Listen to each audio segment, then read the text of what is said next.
O tema deste seminário é carcinoma nasofaríngeo.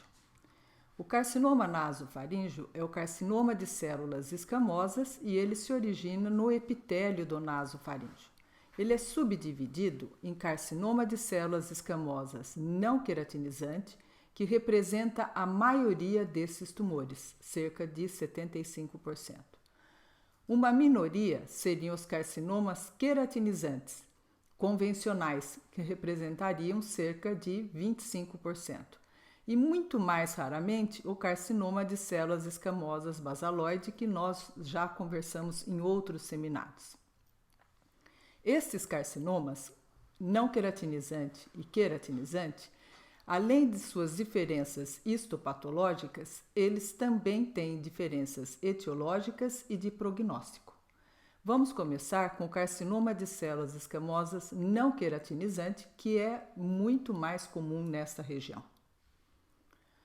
Em termos de etiologia e patogênese deste subtipo não queratinizante, nós temos esses três fatores. O principal seria o agente infeccioso, que no caso do nasofaríngeo é o vírus Epstein-Barr, o EBV. Quase 100% dos carcinomas nasofaríngeos não queratinizantes são associados com o Epstein-Barr. Ele é necessário, mas não suficiente para a tumorogênese. Este EBV ele é encontrado inclusive nas formas pré-invasivas, ou seja, naqueles carcinomas in situ. O HPV nessa região, ao contrário do orofaríngeo, como nós vimos, onde ele desempenha um papel importante, aqui ele é bem menor. É possível que ele tenha um papel patogênico em alguns casos, principalmente em regiões não endêmicas. Então, reforçando, o carcinoma nasofaríngeo não queratinizante, ele é fortemente associado, quase 100% dos casos são EBV positivos. Outros fatores seriam a exposição ambiental e fatores genéticos e geográficos. Em relação à exposição ambiental, se observa-se que naquelas regiões com alta incidência do tumor, como o sudeste da China, da Ásia, há um alto consumo de alimentos preservados com sal, peixes salgados ou fermentados que contêm grande quantidade de nitrosaminas. Então, essa associação foi considerada um fator importante em relação à etiologia desse tumor ou patogênese. Também exposição ao formaldeído, fumo e à irradiação. Como esse tumor ele é particularmente alto em algumas regiões, como nós já falamos aqui, nessas que consomem esse tipo de alimento e que estão localizadas predominantemente aí nessa região sudoeste da Ásia, sudeste, aliás, notou-se que há uma suscetibilidade genética, ou seja, há uma incidência familiar e isto está relacionado a certos genes HLA. Um outro fato interessante é que chineses dessa região com alta incidência, quando eles imigram para outros países onde a incidência é bem menor, eles passam a ter uma frequência, uma incidência menor do tumor, mas ainda é acima da população local. Possivelmente porque nessas regiões, adquirindo os hábitos dessas regiões, eles tirem essa exposição ambiental, mas ainda permanece essa parte da suscetibilidade genética desses fatores de riscos relacionados a essa incidência familiar, etc. Em relação a vários outros pontos, o carcinoma nasofaríngeo tipo não queratinizante, como já dissemos, ele tem uma incidência muito alta na China, particularmente em algumas regiões, sudeste. Cerca de 18% de todos os cânceres seria o carcinoma nasofaríngeo não queratinizante. Ele é um tumor que ocorre mais comumente entre a quarta e sexta décadas da vida. Porém, nós podemos observar esse tipo de carcinoma em pacientes pediátricos, crianças, adolescentes, mas é mais raro, mais possível. Ele é um tumor que predomina em homens e pela localização dele, como veremos mais adiante, ele está frequentemente é pequeno, mas já se mostra com uma metástase linfonodal, portanto, como primário oculto. Veja que 50% dos casos é possível sua apresentação como primário oculto. Também, devido à sua localização no nasofaringe, ali na fossa de Rosenmiller, ele leva frequentemente a obstrução nasal, otite média serosa, otalgia, surdez, dor de cabeça e 25% dos casos envolvimento de nervo cranial.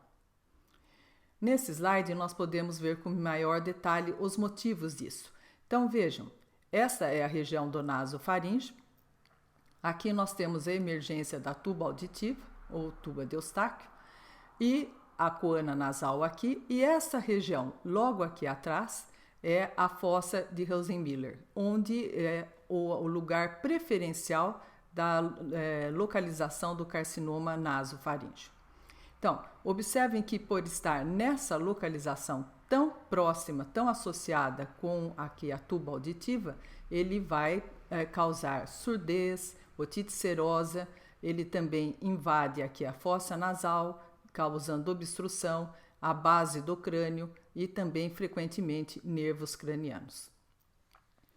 Aqui um exemplo mostrando essa região do nasofaringe, que ela é revestida por esse epitélio cilíndrico, ciliado, é uma região rica em tecido linfóide, como nós vemos aqui, e aqui nessa área nós temos o carcinoma, as células carcinomatosas, o tecido linfóide, linfócitos, plasmócitos, e aqui essas células com esse núcleo volumoso, claro, esse nucleolo aumentado nessa região. Observem que frequentemente, como está aqui, nós não temos o carcinoma in situ. É ocasional nós observarmos o carcinoma in situ. A maioria dos casos nós veremos o carcinoma sem essa apresentação dessa área in situ. Essa área com esse tecido linfóide, essa região do nasofaríngeo, ela é muito rica em linfáticos e por isso que esse tumor, às vezes mesmo pequeno, sem dar ainda sintomatologia importante, ele já vai se apresentar com essas metástases precoces e, portanto, como um tumor oculto primário.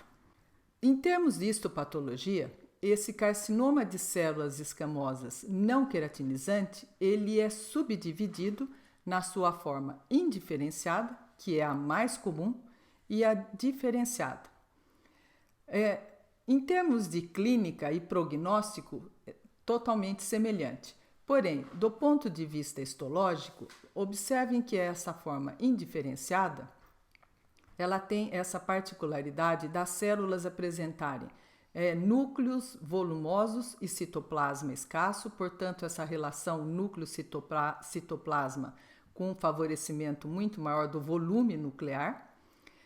Nós observamos, inclusive, esse núcleo que frequentemente tem essa cromatina muito clara, nucleolo evidente, que lembra, inclusive, devido à sua escassez de citoplasma, até uma célula linfomatosa. E ele forma esses agregados e com aqui o tecido linfóide normal aqui da região do nasofaríngeo e não observamos a desmoplasia. Já na sua forma diferenciada, embora ainda não queratinizante, nós temos muito mais citoplasma, nós já observamos com facilidade que é uma célula escamosa, porque tem esse citoplasma eosinófilo mais amplo, essa disposição mais em camadas, e aqui até uma apresentação que não é comum, mas é possível, formando essa projeção papilífera. Entretanto, embora tenha essas diferenças, aqui facilmente eu coloco como carcinoma de células escamosas pela sua morfologia já descrita, e esse menos porque o grau de indiferenciação não permite você classificar rapidamente como células escamosas, mas clínica e prognóstico semelhante. Os dois são classificados como carcinomas de células escamosas não queratinizante. Só enfatizando essa forma mais comum, que seria essa como nós já descrevemos, com esse citoplasma muito escasso, esse núcleo volumoso, cromatina clara, nucleolo evidente, essa forma que você não consegue separar uma célula de outra, portanto, esse arranjo sincicial, essa forte relação com o estroma aqui linfóide, o tecido linfóide reacional, que frequentemente permeia esses agrupamentos carcinomatosos, e daí o sinônimo pelo qual ele foi conhecido durante muito tempo como um carcinoma linfoepitelial, devido à sua forte associação com esse tecido linfóide que é reacional. Em termos de técnica para se diagnosticar esse carcinoma, nós podemos usar a imunistoquímica, e ele, como é um carcinoma de células escamosas, ele vai ter positividade para pancitoceratina, P63, citoceratinas de alto peso molecular, expressão focal de EMA, como um carcinoma de célula escamosa convencional. Em termos para detectarmos o EBV, o Epstein-Barr, o melhor método é a hibridização in situ, que vai detectar esses pequenos RNAs codificados pelo EBV que estão presentes aqui no núcleo. Quando fazemos essa hibridização in situ, nós vamos ver que todas as células neoplásicas, praticamente todas, são positivas, mostrando esse pequeno RNA no núcleo, nessa quantidade volumosa, tornando ele com essa coloração enegrecida. Como falamos, o carcinoma nasofaríngeo, ele frequentemente se apresenta como um primário oculto. Mas no seminário de carcinoma da orofaringe, nós vimos que também o carcinoma não queratinizante associado ao HPV também frequentemente se apresenta como primário oculto, ou seja, a neoplasia é pequena, escondida lá na tonsila palatina e já mostra metástase nodal. Portanto, vejam que os dois não queratinizantes, um relacionado ao EBV no nasofaríngeo, outro relacionado ao HPV na orofaringe, pode não raro se apresentar como primário oculto. E, portanto, o aspecto morfológico deles, embora ambos sejam não queratinizantes, pode nos levar já para orientar o clínico a procurar o tumor no nasofaringe ou na orofaringe. É claro que nisso associado a técnicas especiais, como mostramos aí anteriormente. Então, em termos de morfologia, essas são duas metástases, aqui do carcinoma de células escamosas não queratinizante do orofaringe, portanto HPV positivo, onde nós vemos esses agrupamentos também com esse aspecto sincicial, a mesma coisa que esse do EBV, também ambos contêm células com predomínio de núcleo sobre o citoplasma, só que aqui do nasofaríngeo, essas células têm esse núcleo volumoso, essa cromatina muito clara, nucleolo evidente, enquanto aqui do orofaringe, o núcleo tende a ser mais hipercromático, menor. Entretanto, nós temos aquelas técnicas especiais, como já comentamos, e na orofaringe, o melhor para nós vermos seria a imunistoquímica para o P16, que vai ser positivo no citoplasma e no núcleo, na maioria das células, cerca de 80% delas, e do nasofaríngeo, a hibridização in situ para o Epstein-Barr, onde a maioria dos núcleos vai conter esse pequeno RNA que é detectado pela hibridização in situ. Então, observem, embora eles apresentem certas semelhanças, mas se tivermos dúvidas, nós temos ainda esse aspecto aqui de usarmos a imunistoquímica, aliás, é recomendável que façamos isso para o P16 e a hibridização in situ para o EBV. Com essa positividade, junto com o aspecto morfológico, nós podemos orientar o clínico cirurgião que aquele carcinoma de células escamosas não queratinizante possivelmente está localizado no orofaringe, mais comumente na tonsila palatina ou base de língua, e aqui no nasofaringe, e o local mais comum seria na fossa de Rosenmiller. Em termos de prognóstico, esse tipo não queratinizante tem uma sobrevida de 5 anos em torno de 75%, E os principais fatores prognósticos são o estadio clínico, é claro que estadios mais precoces, como 1, tem uma sobrevida de 5 anos bem alta, 98%. Também é favorável quando esse tumor ocorre em idade mais jovem, no sexo feminino, isso é associado a melhor prognóstico. Entretanto, quando ele já se apresenta com metástases regionais e à distância, isso piora o prognóstico.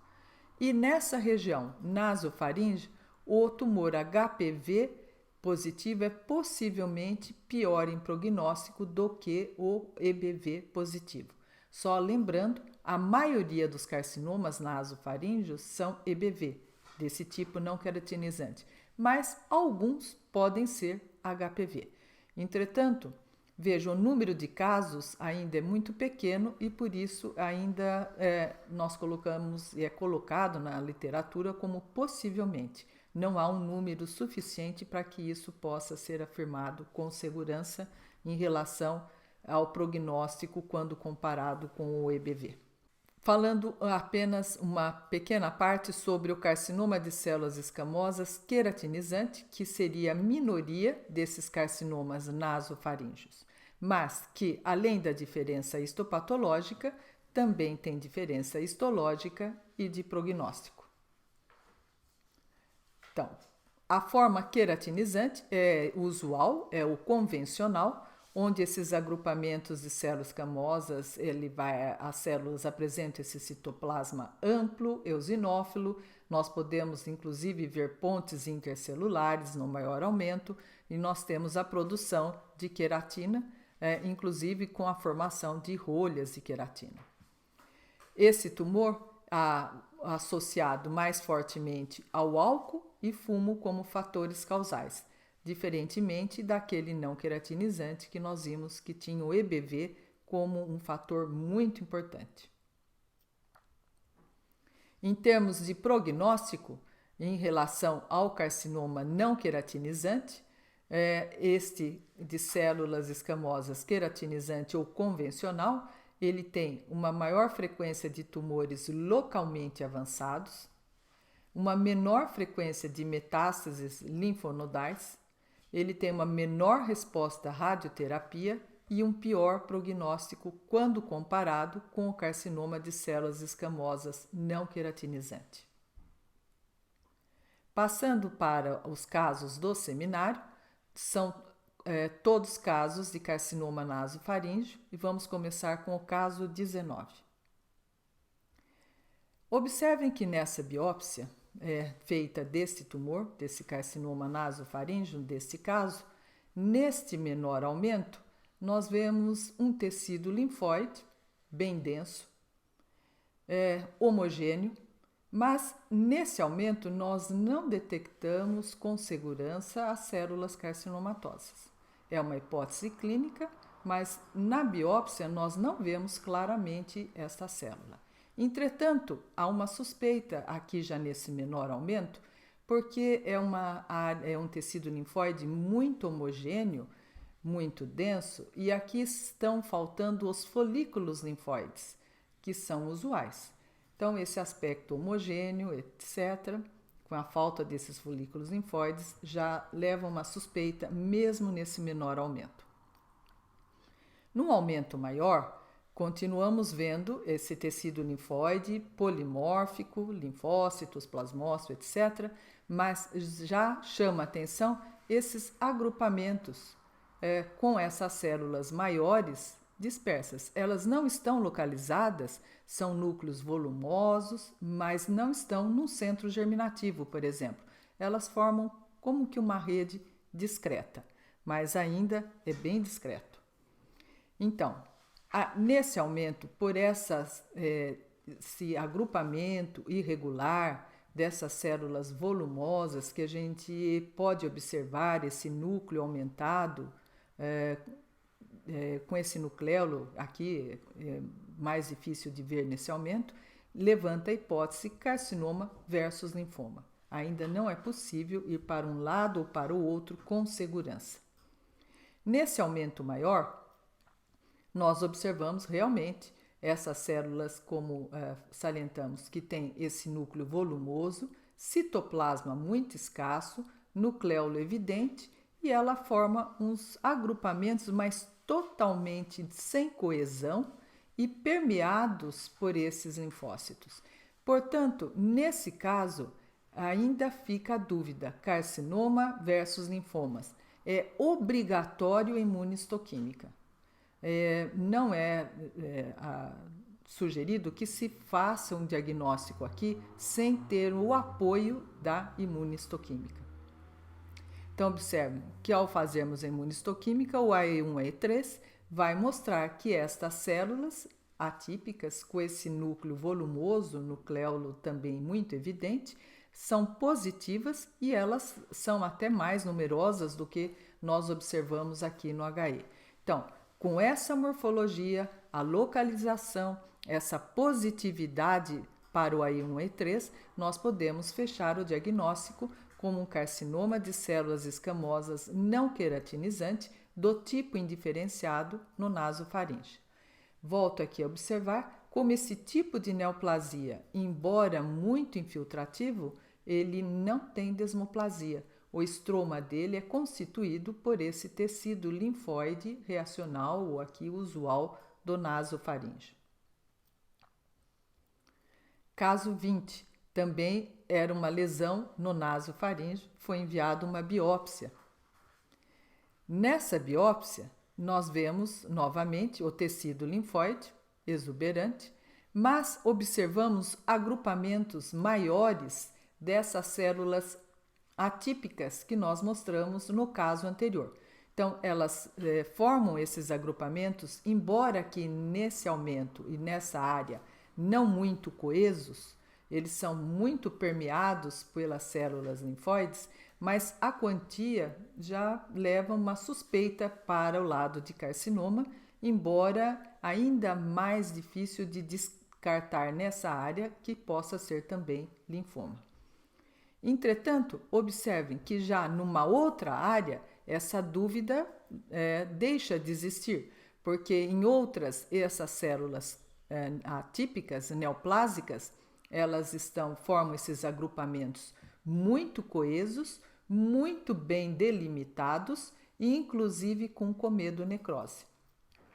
Portanto, se nesse local eu poderia ter uma dúvida entre carcinoma versus linfoma pela permeação, pela falta de coesão aqui das células neoplásicas e permeação pelas células linfóides, nesta outra área não há dúvida que se trata de carcinoma, devido a esses agrupamentos muito coesos, essa delimitação bem nítida aqui com estroma e, inclusive, no meio desses agrupamentos, a comedonecrose.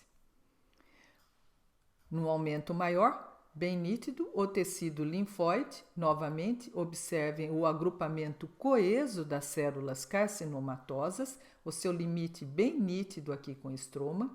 Observem a ausência de desmoplasia, o tecido linfóide, só plasmócitos, outro plasmócito, linfócitos, macrófagos, etc. Pode ter inclusive neutrófilos e eosinófilos, e as células carcinomatosas, com esse núcleo volumoso, cromatina clara, nucleolo evidente, esse arranjo sincicial onde eu não consigo ver os limites celulares, e aqui a comedonecrose. Esse caso é possível, pela localização, pela morfologia, você liberar como carcinoma nasofaríngeo não queratinizante, mas, se possível, é interessante também fazer imunistoquímica. Mas, como eu disse, só a morfologia aqui já torna o diagnóstico de carcinoma possível, da forma não queratinizante do subtipo indiferenciado. Vamos ver o próximo caso, que também era uma lesão no nasofaríngeo e a hipótese clínica também era de carcinoma, que seria o caso 21. Nesta área, nós observamos já esses agrupamentos bem numeroso de células neoplásicas, formando até esses agrupamentos com maior coesão, embora ainda permeados por essas células linfóides, mas existe uma coesão entre essas células. Aqui esse aspecto já é altamente sugestivo aqui de carcinoma, sem dúvida. Mas vejam que a forma não queratinizante, o núcleo volumoso, cromatina clara, nucleolo evidente, mas o aspecto já sugere carcinoma e vejam novamente uma ausência de desmoplasia, que é uma característica desse carcinoma nasofaríngeo não queratinizante. Entretanto, vejam que em outras áreas, embora não usual, nós temos a desmoplasia. Embora não seja, então, enfatizando, um clássico desse carcinoma nasofaríngeo não queratinizante, nós podemos, assim mesmo, observar. Vejo que o agrupamento é bem do tipo carcinomatoso, com essas células juntas de um modo coeso, e o tipo do núcleo, esse núcleo com essa cromatina clara e nucleolo evidente. Mas nessa área, com essa desmoplasia, que não é uma apresentação usual do carcinoma nasofaríngeo da forma não queratinizante. Caso 22, também uma lesão nasofaríngea. Nesse caso era uma lesão bastante extensa e foi feita a biópsia. Nessa biópsia, inclusive o paciente já apresentava a extensão do tumor para a base do crânio. Observem que existia uma enorme desmoplasia. Nessa desmoplasia, com esses agrupamentos que já demonstravam que seriam agrupamentos do tipo carcinomatoso, não? Pelo arranjo, pela coesão das células, mas vejam o estroma aqui fibroso, desmoplásico, ainda contendo esse infiltrado inflamatório. Observem que o tipo da célula é o do tipo não queratinizante, do tipo indiferenciado, que vejam que são células com essa cromatina clara, nucleolo evidente, com esse arranjo do tipo sincicial. Mas, nesse caso, apresentando essa forma não usual, que é provocar uma enorme desmoplasia com infiltrado inflamatório. Embora não usual, nesse caso em particular, essa apresentação era muito exuberante. Mais um aumento com mais detalhe aqui. Nós vemos essa desmoplasia, mas o arranjo carcinomatoso com essas células do tipo não queratinizante indiferenciado, células núcleo volumoso, cromatina clara e nucleolo evidente. Nesse caso, se fizer a hibridização in situ, vai ser possivelmente aqui quase 100% de chance de que seja EBV positivo. E imunistoquímica, E1, E3, queratina de alto peso molecular, etc. Obrigada.